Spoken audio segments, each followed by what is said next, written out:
The next logical topic is, how do I protect my business in a divorce?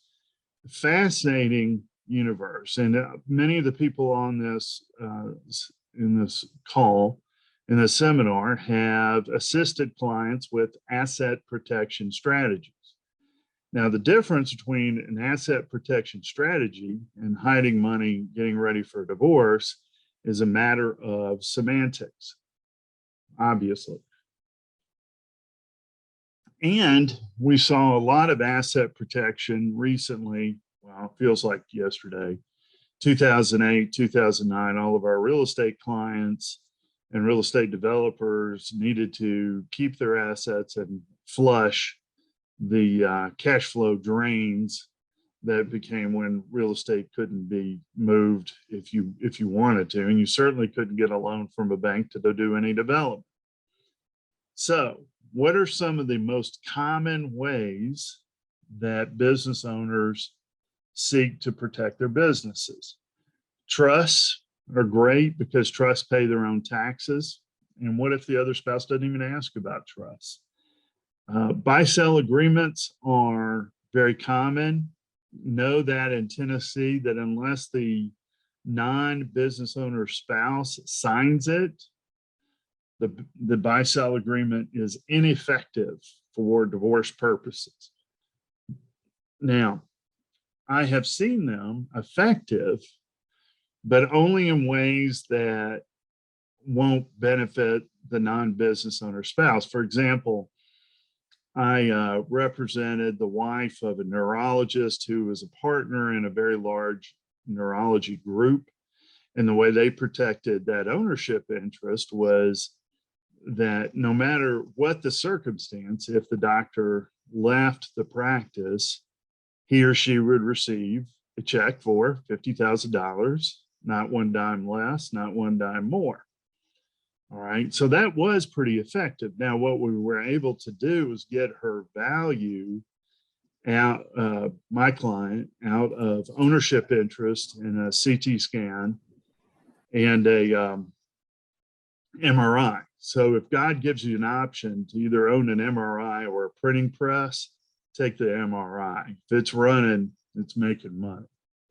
So other provisions, mandatory sale agreements, and essentially a poison pill required upon the divorce. I haven't ever seen that work in court in Tennessee.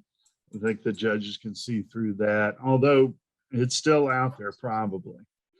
One of the interesting ways, and I think this group is uniquely qualified to hopefully give me a collective head nod on this, is putting non-operating assets into the business and fully depreciating. Okay, so in the event of a business valuation, the valuation expert should look for non-operating assets that are fully depreciated, but they don't. They don't do a good job with it. And I've seen it missed on a number of occasions. Not my business valuation expert, by the way, just the other side. Now, and what that allows us to do is that asset is not on the balance sheet.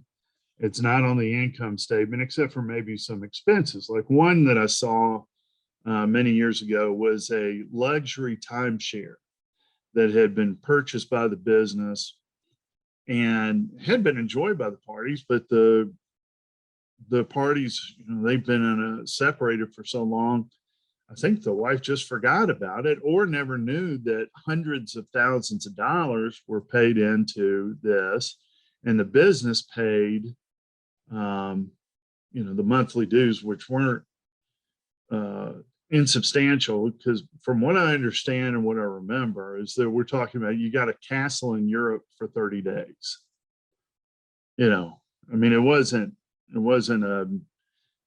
50 points down at Disney. So the fully depreciated asset is a thing you really got to worry about, because it's obviously not going to appear on a tax return. And if the asset's been fully depreciated for longer than 5-6 years, the opposing counsel or opposing business valuation expert may not even ask for tax returns. And this is a key point you got to remember in this, especially if you got friends or family going through a divorce. Know this: divorce lawyers have no idea what a tax return is. Let me repeat that. Family lawyers have no idea what a tax return is. 9 times out of 10, in a divorce, I get a 1040, 2 pages, and say, here's my tax return. No, that's not a tax return. What you need also, in addition, and keep in mind that the term schedule has really 2 different definitions. One is it attached like a Schedule A, or is it a separate schedule that's attached to the return? Or is it a separate schedule that's not attached to the return, that's created to help support the return only in the event, and it'll only see the light of day in the event of an audit, which could be 3 to 5 years or 1 or 2 years in the future.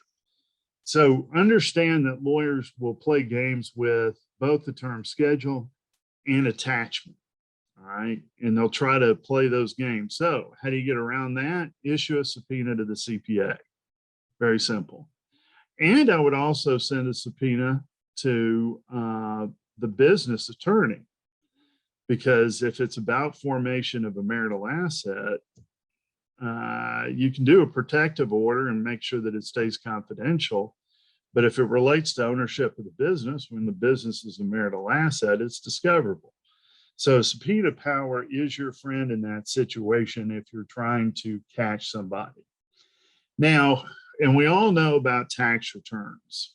You do not want to go and live and die on a divorce with a tax return. Forget about the cash business issue. We'll come back to that in a little bit. But the cool thing about tax returns in divorce is that business owners aren't stupid, and they know they get a twofer. By showing lower income, they're going to have lower alimony. And by showing lower income, they have lower tax liability. So in terms of playing games with the books and having more than one set of books is pretty common. Yeah, and I have to explain that to lawyers. When they hear there's 3 sets of books, that doesn't mean they're cooking them by any stretch of the imagination. You could have a legitimate tax basis set of books, a accrual set of books, and then a management. Most of the information I look at about my law firm and financial performance on a monthly, quarterly, or annual basis is not prepared according to GAAP. It's just numbers on a spreadsheet and then graphing out the trailing 12 months statistics. Does that mean it's a separate set of books? Yeah, but is it relevant to a divorce? Maybe, because it's going to show trends, and that's good to know. So in a divorce, and you're the business valuation expert, you want to see all the different sets of books and see what the differences are. And you also want to look at the general ledger, for a lot of different reasons, and you need to see it over time. But what you're looking for also is if the tax returns show so little income compared to the obvious affluence of the parties, that could be a big red flag. And you can impute income in divorce just like you would the IRS using the asset method. We know your net worth at such and such date was X, your net worth today is Y. Therefore, you had to have generated Z income to have that, and you showed no income whatsoever. So you still have those types of analysis going into it if the tax returns are loose, shall we say. And what's really important for you guys to know is in all of your different formats is you can look at a tax return, and a divorce lawyer can't. All the divorce lawyer sees are the words. They don't see the numbers. The numbers kind of fade off. You guys can look at a tax return and go to that person's house, see what cars they drive, and not even necessarily in that order, and tell whether it's kosher. And we call that the smell test. And that's where CPAs are uniquely qualified, and business valuation experts who are former CPAs can really add value. Okay. You just know something's wrong if somebody's reporting $30,000 a year and they're driving a brand new S-Class every year. Something's wrong with that. All right.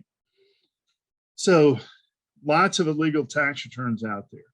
Now, one of the other things I want you to be aware of is that there are many, many, many affluent business owners who, prior to know a divorce is coming years in the future, and plan for it. And one of the things they do is they claim that the business is running into the ground, and they don't spend any money. And when they separate, they go to a buddy's guest cottage and claim that they're destitute and broke.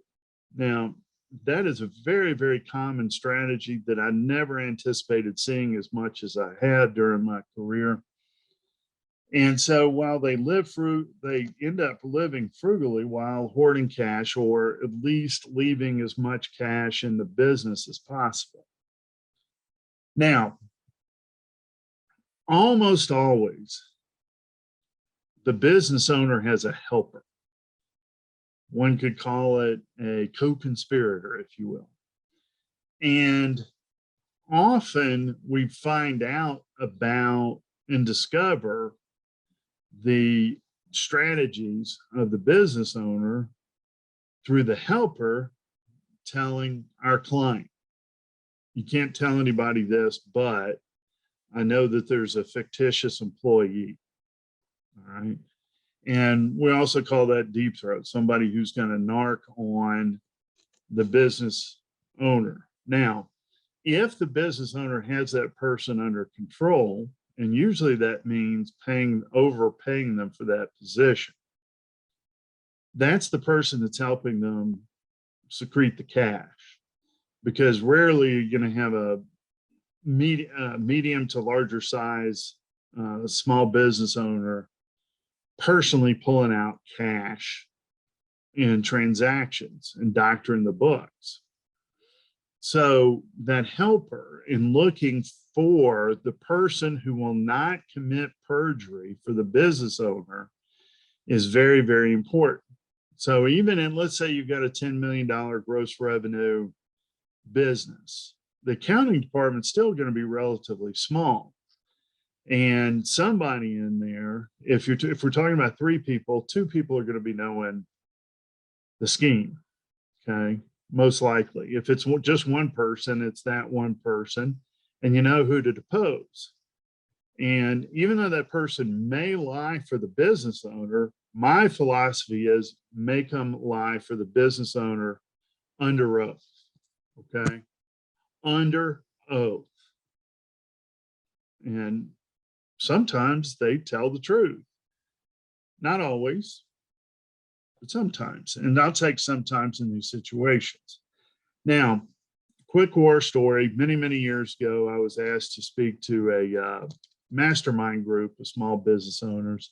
And this was the topic: how do I protect my business in a divorce?